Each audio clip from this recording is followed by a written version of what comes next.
start another segment.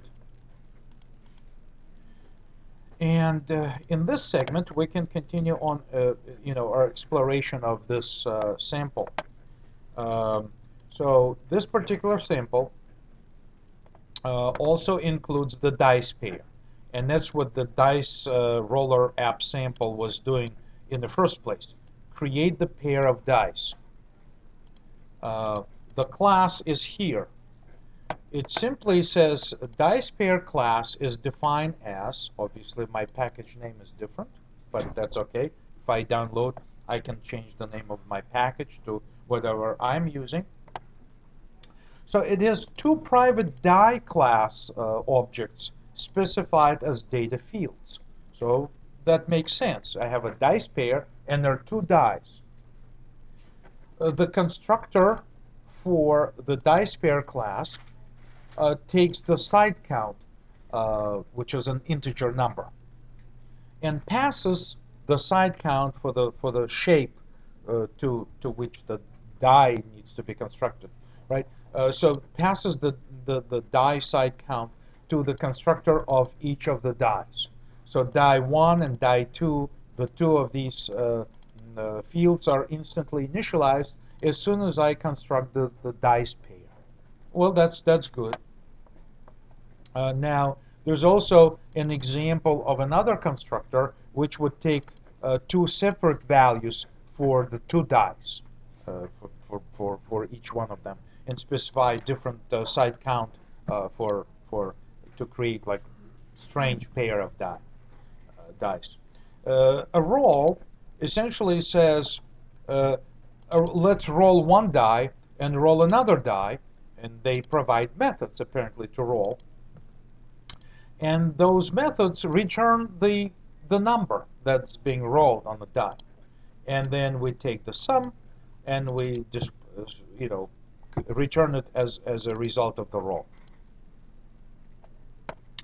And we also have a way to return essentially a die, a reference to each of our die objects. So we have a pair of them, and we say, give me die object number 1 or number 2. And we return basically one or another as a die from our call. So this is a quick overview of what we have in the dice pair. It's very simple, kind of delegates all the work to the die class.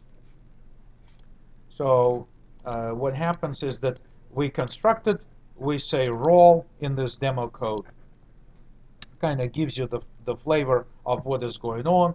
Then it demonstrates the menu and the way to work with the menu, and then it constructs this pair.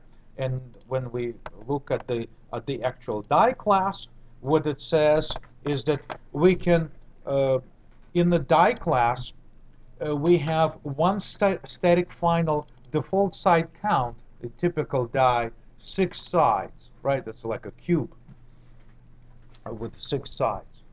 Then we also have the side count, which is the actual side count kept by the die, and the face value. So anytime you roll it, the face value is remembered by the die. So anytime you roll it again, apparently the face value will change.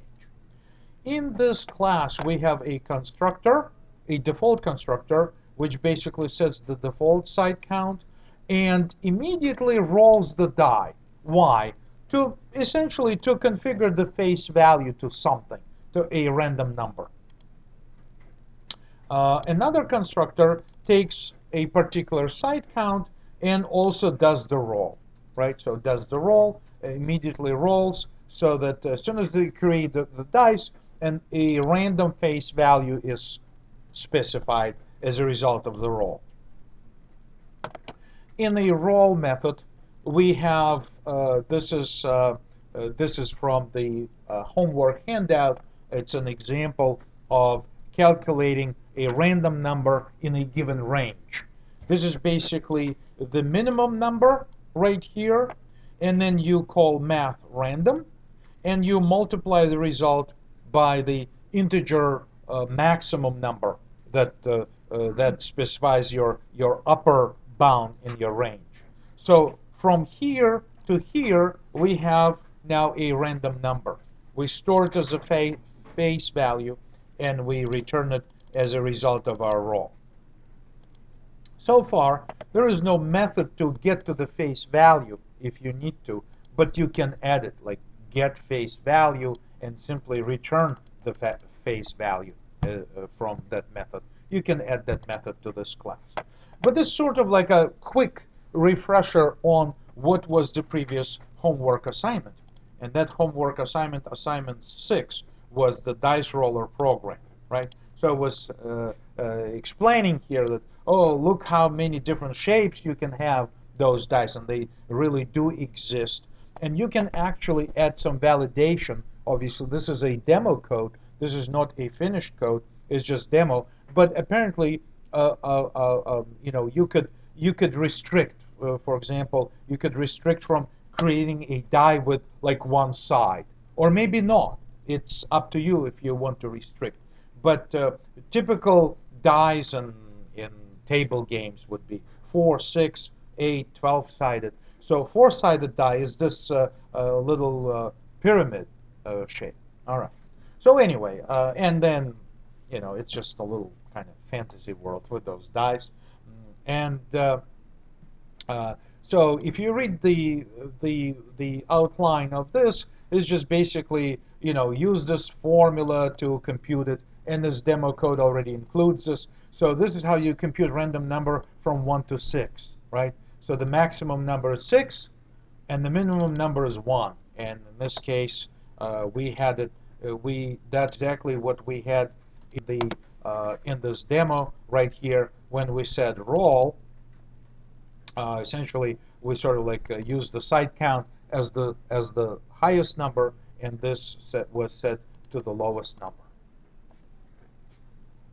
Now, math random, right? It should not be kind of, you should be, although I am giving you a handout with this assignment, which I hope, a lot of you already submitted.